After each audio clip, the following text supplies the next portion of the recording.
Hello everyone, welcome to Barca News.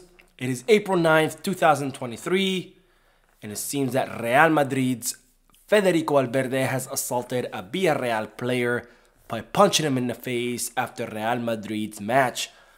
Also, UEFA's president Alexander Ceferin has been accused of falsifying documents, and the operation to sign Yannick Carrasco is currently on hold, despite other reports saying otherwise. We have a lot to discuss, so let's begin. Hello everyone and welcome to Barca News. My name is Mo.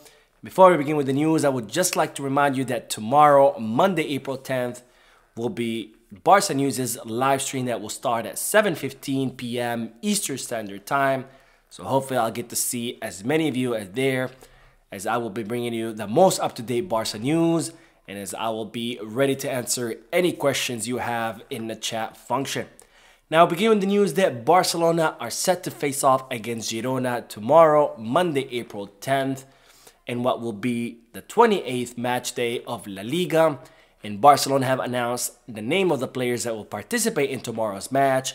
And those players are Marc Ter Stegen, Ronald Araujo, Sergio Busquets, Robert Lewandowski, Ansu Fati, Ferran Torres, Iñaki Peña, Marcos Alonso, Jordi Alba, Frank Kessie, Sergi Roberto, Rafinha, Jules Koundé, Eric Garcia, Alejandro Valde, Marc Casado, Gavi, Pablo Torre, Arnau Tenas, Alarcón, Stanix, and Aleix Garrido. And once again, the squad list is missing the name of the injured players, which are Frankie de Jong, Andreas Christensen, Pedri, and Ousmane Dembélé.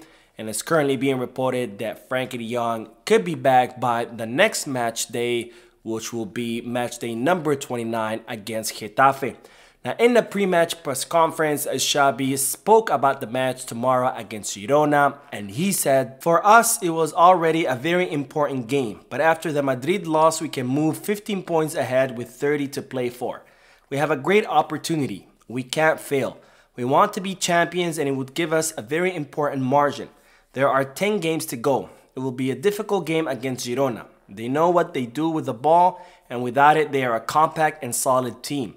It will cost us for sure, but we are motivated." Now, Xabi also spoke about the Moroccan winger Abde, who's currently having a great season on loan with Osasuna, where his team was losing against Elche 1-0, but thanks to his brace, that he was able to mount a comeback, and Osasuna ended up winning that match 1-2. And in regards to Abde, Xabi said, "Abde is improving a lot during his loan. He's a really professional player.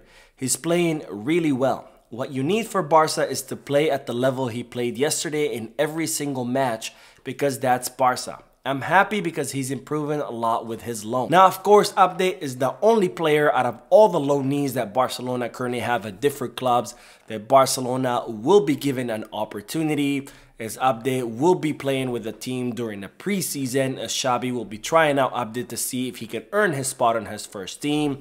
But nonetheless, Barcelona could still consider offloading Abde if they do receive a good offer, because after all, Abde's market value has increased, and even more so with this loan, where he's currently doing really well with Osasuna. Now, in regards to the other loanees, of course, Barcelona are planning to sell all of them, because Barcelona need to reduce their wage bill by 200 million euros in order to register the contracts of the players that they have already renewed, such as Gavi, Araujo, Sergi Roberto, and Marcos Alonso. Now, as I reported in a previous video, Real Madrid did lose their match 2-3 against Villareal. So if Barcelona win their match tomorrow against Girona, they will have a chance to increase their lead over Real Madrid by 15 points, which is, of course, a really substantial lead, which could guarantee Barcelona La Liga title. Now, speaking of that match between Real Madrid and Villareal, it's being reported that Real Madrid's winger Federico Valverde, after the match ended, went to the loading zone where the buses load their players, and he waited for Villarreal's player Alex Baena. And once Baena came out of the locker rooms, Federico Valverde punched him in the face. And it's reported that Valverde did this because Alex Baena had insulted his unborn child during the match. Now, it's reported that Alex Baena has decided to file police charges against Federico Valverde for assault, And Alex Baena has completely denied making any statements or insulting Federico Valverde's unborn child. And regardless of what really happened on the field, I think that Federico Valverde should be suspended because violence has absolutely no place in this sport. And it's an absolute shame that La Liga have decided not to do anything in regards to this incident. But you can only imagine if this was a Barcelona player. Can you imagine Gabi or Ronald Araujo punching another player? This would be all over the media and it would be an absolute fiasco with La Liga suspending these players for probably several months. But because it's a Real Madrid player, La Liga have not done anything, and Alex Baena is currently forced to resort to police actions and file charges against Federico Valverde. Now on to the news that UEFA's president Alexander Ceferin has been accused of falsifying documents. Now this is a huge bombshell that's been dropped by the Slovenian media, which is the country where Ceferin is currently from, where they have accused the UEFA president of falsifying his resume in order to qualify as a candidate for the presidency of UEFA. Now it seems that the Slovenian media are currently claiming is that Alexander Ceferin in his resume lied about a post that he had, claiming that he was part of the board of directors of a Slovenian club called NK Olimpija, and he claimed that he was part of the board of directors of that club between the years of 2006 to 2011. And the Slovenian media are reporting that Ceferin was never part of the board of directors of NK Olimpija and that he only lied about this in order to qualify for the presidency of UEFA. Now, in order to become the president of UEFA, of course, you have to have certain qualifications. And one of those qualifications is that you need to be in charge of a certain football club, of any football club for at least 5 years. And it seems since Alexander Ceferin didn't have this qualification, he lied on his resume saying that he was part of the board of directors for 5 years of NK Olimpija. And the Slovenian media are saying that this has never happened. Now, this is not the first time that Alexander Ceferin has been accused of lying on his resume. The Slovenian media had accused him of lying on his resume in a prior occasion, but he was able to certify that lies or deny that lie. So we're gonna have to see whether Alexander Ceferin will be able to justify this supposed lie, because if he did lie on his resume, that will completely disqualify him from being a candidate for the UEFA presidency, which is of course will disqualify him of being a president for the European body.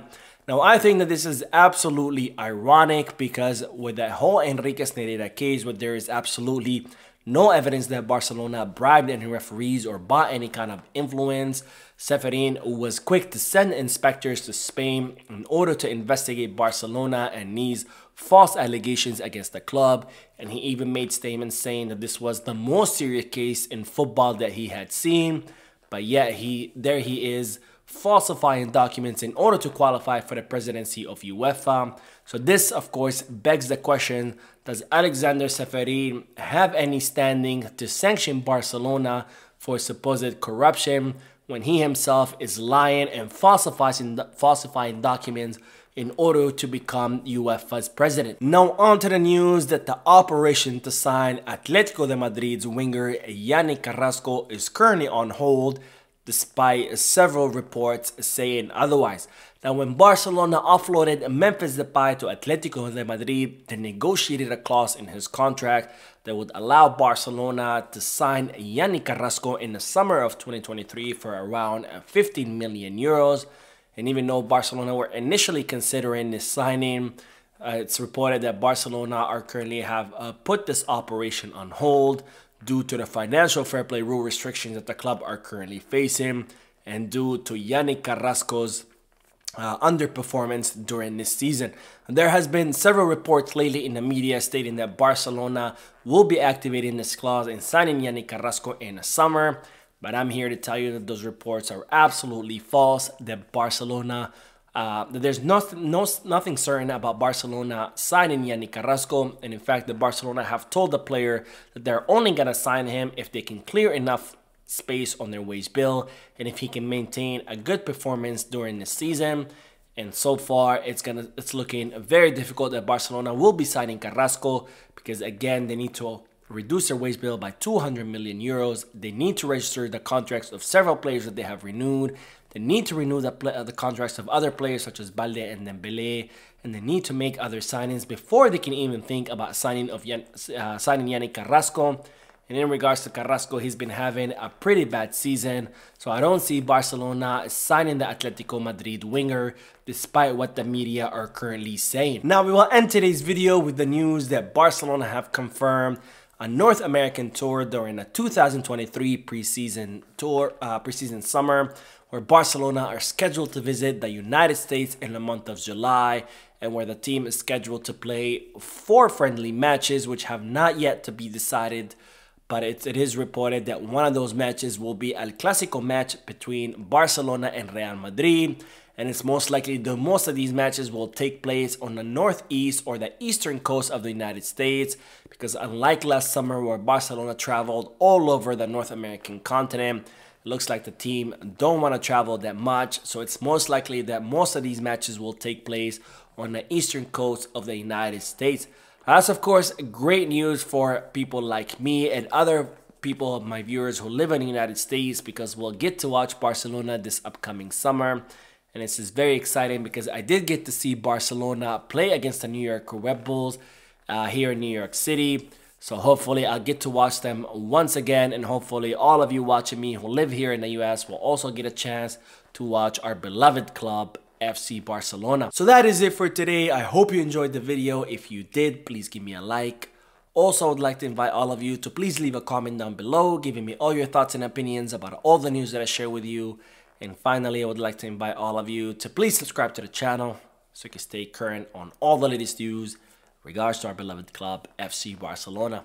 Thank you for watching. I will see you in the next video. And as always, peace, Barça.